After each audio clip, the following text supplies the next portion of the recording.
φανερά στην ελληνική κοινωνία είναι η ομάδα Ζ της ελληνικής αστυνομίας. Καμιά άλλη ομάδα δεν γνωρίζω. Μάλιστα. Αυτό που γνωρίζω σίγουρα όμως είναι ότι εδώ υπάρχει ένας πόλεμος εκδοτικών συμφερόντων. Υπάρχει μια ομάδα ανθρώπων η οποία κρύβεται. Δεν κατανοώ τους λόγους για τους οποίους κρύβεται. Να πω ότι έχουν παρελάσει όλοι αυτοί από το γραφείο μου, κύριε Χαρδαβέλα. Όλοι. Και έχουν φύγει όλοι με σκυμμένο το κεφάλι και χωρίς αποτελέσματα. Όταν λέτε όλοι, γιατί δεν συνεργώ στους σκοπούς τους. Ναι, και οι σκοποί τους θεωρώ ότι είναι. Ακούστε. Δύο λεπτά, κύριε Χατζηπαρασκευά. Ένα-ένα. Θα ακούσουμε τους σκοπούς. Η έκδοση βιβλίων. Ναι. Δεύτερον, η έβρεση πελατείας. Και τρίτον και πιο επικίνδυνο, να καθησυχάσουν τον κόσμο που θέλει να προσφέρει κάτι. Κάτι περισσότερο για την πατρίδα από αυτό που κάνουν όλοι οι υπόλοιποι. Να τον καθησυχάσουν στο σημείο που αγανακτεί κανείς με αυτό που βλέπει. Ναι. Και επιπλέον και το χειρότερο απ' όλα, και αυτό είναι καταγγελία, επιχειρούν αυτοί οι άνθρωποι να χτυπήσουν το τρίπτυχο της εθνικής ομογένειας, δηλαδή το όμεμον, το ομόγλωσσον και το ομόθρησκον, χτυπώντας το κοινό δόγμα των Ελλήνων αυτή τη στιγμή, την Ορθοδοξία. Μάλιστα. Αυτό που μπορώ επίσης να Κύριε Χατζηπαρασκευά, ένα λεπτό σας παρακαλώ να κάνουμε λίγο διάλογο, γιατί λέτε και μερικά πράγματα που θέλουν ίσως μια εξήγηση. Εσείς ούτε λίγο ούτε πολύ δηλαδή αυτή τη στιγμή καταγγέλλετε αυτούς τους ανθρώπους σαν απατεώνες. Πολιτικούς απατεώνες, ναι. Πολιτικούς απατεώνες. Ότι δηλαδή έχουν κατασκευάσει μια ομάδα μαϊμού. Ακριβώς. Έτσι, λαϊκά. Ακριβώς. Μια ομάδα που είναι μαϊμού. Ακριβώς. Βγαίνουν να πούμε και μιλάνε, γράφουν άρθρα και βγάζουν βιβλία, εμπορεύονται όλη αυτή την ιστορία. Ακριβώς. Για να βγάζουν λεφτά. Μιλάμε για πολιτικούς απατεώνες. Ακριβώς. Ένα αυτό. Δεύτερο. Ακριβώς. Είπατε λίγο πριν ότι περάσαν από το γραφείο σας όλοι αυτοί και τους διώξατε κακήν κακώς. Κακήν κακώς δεν τους έδιωξα, απλώς με τη συμπεριφορά μου τους έδωσα να καταλάβουν ότι εδώ δεν υπάρχουν περιθώρια κέρδους. Ποιοι είναι αυτοί που μπορείτε να μας πείτε? Με γνωρίζει. Όχι, δεν πιστεύω να εννοείται. Όχι, δεν σας γνωρίζω σας κύριε, δεν σας γνωρίζω. Ούτε εσάς κύριε που βλέπω τώρα σας γνωρίζω. Ούτε και εγώ σας γνωρίζω. Εντάξει, ούτε το όνομά σας δεν έχω ακούσει. Εγώ δηλαδή ούτε καν το όνομά σας δεν έχω ακούσει. Όχι, επειδή μιας και μιλάω, επειδή λέω ο κύριος είναι του χώρου, εγώ το κάνω το όνομά σας έχω ακούσει κύριε Χατζηπαρασκευάς. Εσείς ποιος είστε που μιλάτε? Ούτε και εγώ δεν σας ξέρω. Ποιο είναι το όνομά σας? Ποιο είναι το όνομά σας? Όχι, γιατί λέτε εσείς του χώρου. Σας ξέρει η μάνα σας. Η μαμά σας σας ξέρει. Η μαμά σας σας ξέρει. Η θεία σας σας ξέρει. Η θεία σας σας ξέρει. Για ποιο χώρο μιλάτε κύριε? Εσείς στο χώρο που λέτε, ανακατεβόσαστε τώρα εσείς στο Ορθόδοξος και μπαίνετε σε άλλα αλόνια. Τι δουλειά έχετε εσείς? Εμείς έχουμε πάει στον Ορθόδοξο. Δεν μπορώ να καταλάβω τι δουλειά έχει η Ορθοδοξία. Τι δουλειά έχει κύριε μου η Ορθοδοξία αυτή τη στιγμή? Υπάρχει φιλοορθόδοξος εταιρεία. Δεν ακουγόσαστε καθόλου και οι δύο. Κύριε Χατζηπαρασκευά, μισό λεπτό σας παρακαλώ. Κύριε Χατζηπαρασκευά, σας παρακαλώ κύριε Χατζηπαρασκευά, ένα λεπτό, δεν ακούγεστε καταρχήν. Μιλάτε και οι δύο, φωνάζετε και δεν ακούγεστε καθόλου. Πάρετε τώρα δύο λεπτά. Να μας πει ότι είναι ο κύριος Δύο λεπτά. Ποια εφημερίδα βγάζει, πες του. Για ποια εφημερίδα βγάζετε, την ξέρει κανείς? Πες του το όνομά της. Για το στόχο μιλάτε τώρα? Α, το στόχο βγάζετε. Δεν τρεπόσαστε ρε χουντικέ. Χουντικέ. Χούντα. Ευχαριστώ πάρα πολύ. Ευχαριστώ πάρα πολύ. Πάρε ρε χούντα. Χούντα. Το στόχο βγάζεις. Μπορούμε να προχωρήσουμε. Πάρε ρε χούντα την εφημερίδα σου. Σας παρακαλώ, μα βγάζει το στόχο τώρα και μας μιλάει. Είναι μια εφημερίδα το στόχο. Εφημερίδα είναι. Αυτοί αν ήταν στην εξουσία κύριε Χαρδαβέλα θα μας είχαν στις φυλακές. Μη φωνάζετε και το θα μας είχαν στις φυλακές γιατί έχω περάσει την Χούντα στο αίμα μου. Όλοι τα έχουμε περάσει αυτά. Λοιπόν, πέστε μου σας παρακαλώ πολύ, αυτοί που περάσαν από το γραφείο σας. Εντάξει, ηρέμησε ο κύριος τώρα. Από την Δυο λεπτά σας παρακαλώ πολύ. Χούντα. Φυσικά με τύπους σαν και εσένα που μιλάτε ακόμη, σας δίνουν την ελευθερία και μιλάτε η δημοκρατία, την οποία θα την καταργούσατε αν είσαστε πάνω και την καταργήσετε για 7 χρόνια και τρέχαμε στο εξωτερικό για να σωθούμε και φίλοι μας ακόμη είναι ανάπηροι. Έτσι, μπράβο, να βλέπετε.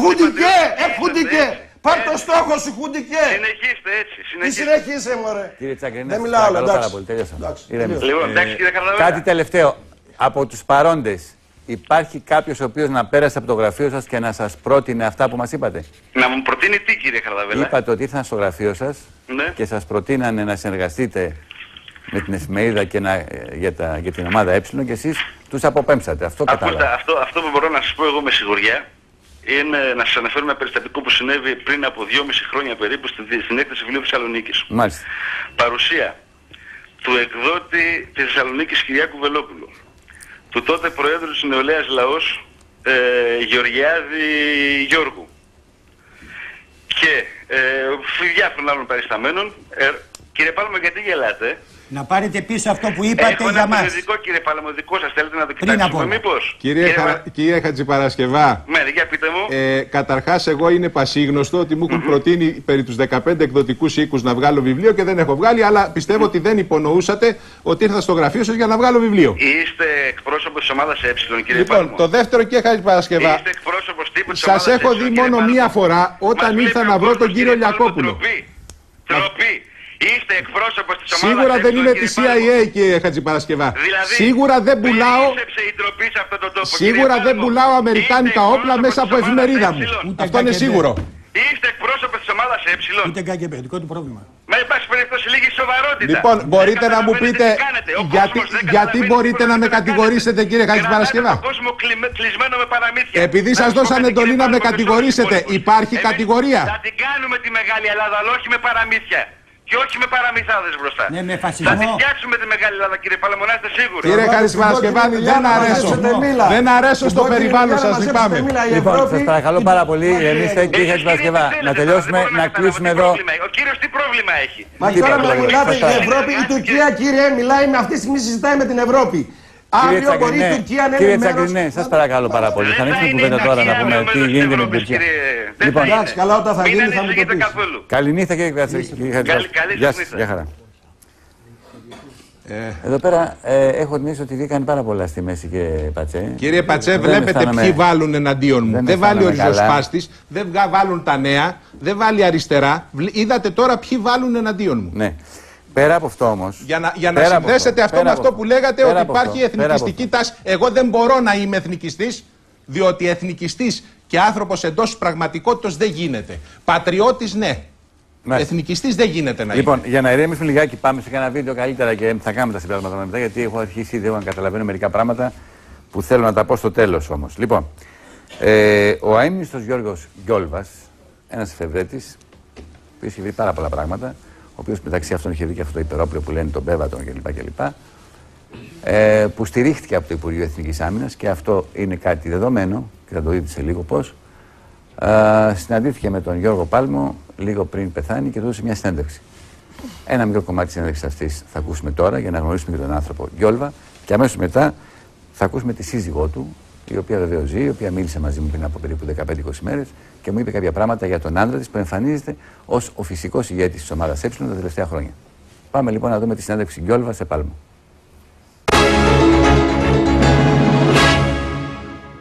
Το οποίο φέρει ρατάρα πάνω, μόλις το αεροπλάνο το εχθρικό πέσει στο σταυρό του ρατάρα αμέσως ενεργεί και βάζει μόνο. Έχουμε κάνει και πειράματα εδώ, ρίξαμε και κάτι από αυτά που δένουν πίσω από τα αεροπλάνα, ρημάκτερα όπως τα λένε, και αυτό το παρέδωσα στο στρατό. Έχω γράψει και σε άλλες συνεδέσεις. Εσείς τα πειράματα σας τα κάνατε στο Παρνασσό. Το Παρνασσό είναι άλλο πείραμα εκείνο είναι σύνδεξη, είναι το πλάσμα. Άλλο, δεν ήταν τα αεροπλάνα. Αυτό ήταν στρατιωτικής χρήσης πείραμα. Αυτό είναι η παγκόσμια δύναμη. Και αυτό είναι το επόμενο. Αυτό έχει λοιπόν συνεχίζεται να ασχολείται. Αυτό δεν ξέρω αν πρέπει να το αναφέρουμε. Τα ξέρουν αυτοί. Οι σοσιαλιστές ξέρουν να έχουν κουμπίσει. Τώρα να πίσω μου είναι. Υπάρχει μια πληροφορία ότι ήθελε στα Φόκλαντ κάποτε και κάνετε κάποια πειράματα εκεί. Αυτό αληθεύει? Αυτά τα πειράματα γινόταν για αυτό το υπερόπλο που σου λέω, για σύνδεξη της σύντησης. Αλλά είχα όμως τότε, ήταν η Έψελον, είχα τον Ωνάση, είχαν τον Νικολαίδη, τον πρωθυπουργό της Αργεντινής, 4 τετραετίες πρωθυπουργός, συνεταίρος του Ωνάση σε 2 δηληστήρια τα μεγαλύτερα στον κόσμο, 20 εκατομμύρια τόνους το καθένα. Σε 2 βιομηχανίες χαλιβουργίες ψυχράς εξελάσεως, οι οποίες βγάζουν το ανοξίνο, το ατσάλι και τα λοιπά. Μεγάλες επιχειρήσεις. Υπάρχουν ακόμα, δουλεύουν. Σε αυτή την προσπάθεια έχει βοηθήσει. Ο Νάσης τότε μου λέει, έχεις ένα σοβαρό πείραμα, αλλά δεν θα το κάνεις εκεί. Μόνο εκεί θα έχεις την ασφάλεια, θα τα έχεις όλα. Και τι γίνεται?